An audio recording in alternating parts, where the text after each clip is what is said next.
Hey guys, wanted to go ahead and just do a really quick overview of the Comica RGB U mic. And this is how the audio sounds. Microphone check, testing 1, 2, 3.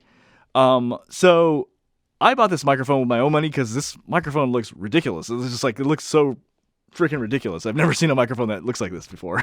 So I'm not sponsored by this company. They didn't send me a unit or anything like that. And so my review is going to be very, very realistic. And well, I mean, it's just going to tell you what I think about it and to go from there. So the first thing you should know is that the headphone volume and the gain volume are the same. And they both, like, for some reason, they both operate the same way at the same time, which is, like, in my opinion, a design flaw. So most microphones, you usually have a separation. Like, your microphone changes differently and your headphone volume changes differently. This does both at the same time unless I'm doing something wrong. In other words, I'll watch a YouTube video and like the volume, I'll drop the volume down, but it also will drop the volume of my microphone. And that sucks in my opinion. I think that's a design flaw. The second thing is that basically about with this microphone is like, so in the back, you're going to see like a wheel right here, right? So you would think that basically on the left side, it means low volume, and on the right side, it's like higher volume. But you don't want to look at it that way. You want to look at it more like that wheel just changes this, and this is kind of like, you know what I mean? You adjust it accordingly and go like this. And I'm being really afraid not to do this too much because it was hard to find the right gain volume for this.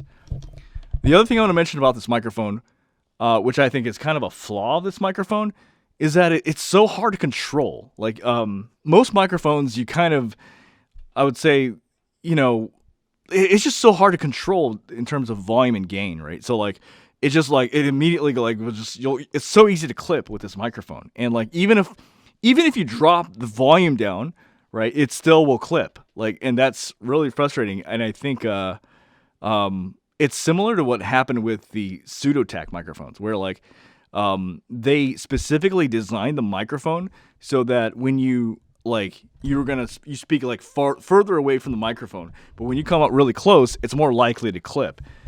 And the way they did it was that if you dropped the volume, your recording volume of the microphone, it would still clip like midway through. So I'll show you like a demonstration of this actually happening in real time. So you see right now the wave bars look okay, right?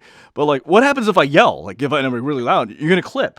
But if I drop the recording volume down, right, and that's going to shrink the waves, it's still clipping. It's still soft clipping. So, like, I'm going to drop the volume down to about right there.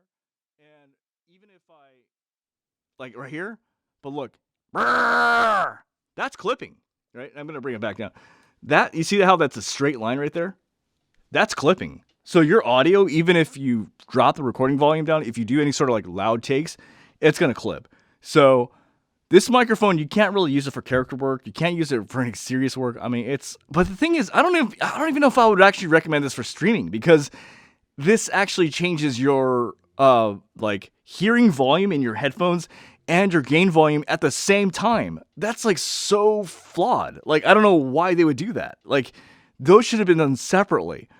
So I just think this microphone is like, the only thing I really like about this microphone is not even the microphone. It's just this. And I like, you know what I mean? But like, aside from that, that's a pretty substantial flaw. But that's my quick thoughts about the microphone. I'm going to next play some recordings of other microphones so you have some context on how those sound compared to this microphone. But there's definite flaws with this. I think the main issue with this microphone, it's very, very hard to control. All right, so this is audio from the Neat Skyline. This has no headphone jack, so I don't know how it sounds, but generally, this is one of the better sounding USB microphones. But again, I can't hear myself right now. This is how it sounds. Mic check, testing, 1, 2, 3. All right, so this is audio from the Elgato Wave 3, and this is how the audio sounds. Microphone check, testing, 1, 2, 3. All right, so this is audio from the Blue Yeti, and this is how the audio sounds. Mic check, testing, 1, 2, 3. All right, so here's audio from the Razer Siren Mini. Unfortunately, there's no headphone jack, so I have no idea how this sounds. All right, so here's audio from the Blue Snowball, and this is how the audio sounds. Microphone check, testing, 1, 2, 3. This is audio from the Blue Snowball, testing, 1, 2, 3. This is audio from the Samson Q2u. Typically, you can find this for about $69, and this is how the audio sounds. Microphone check, testing, 1, 2, 3. This is currently in USB mode. Testing, 1, 2, 3. Alrighty, so here's audio from the Rode Videomic Go 2, and here's how the audio sounds. Microphone check, testing 1, 2, 3. We're just doing a quick comparison to the Comica, and this is how it sounds. Mic check, testing 1, 2, 3. Sorry for the plosives. Usually I put, like, a pop filter in front of this, but this is how it sounds. Microphone check, testing 1, 2, 3.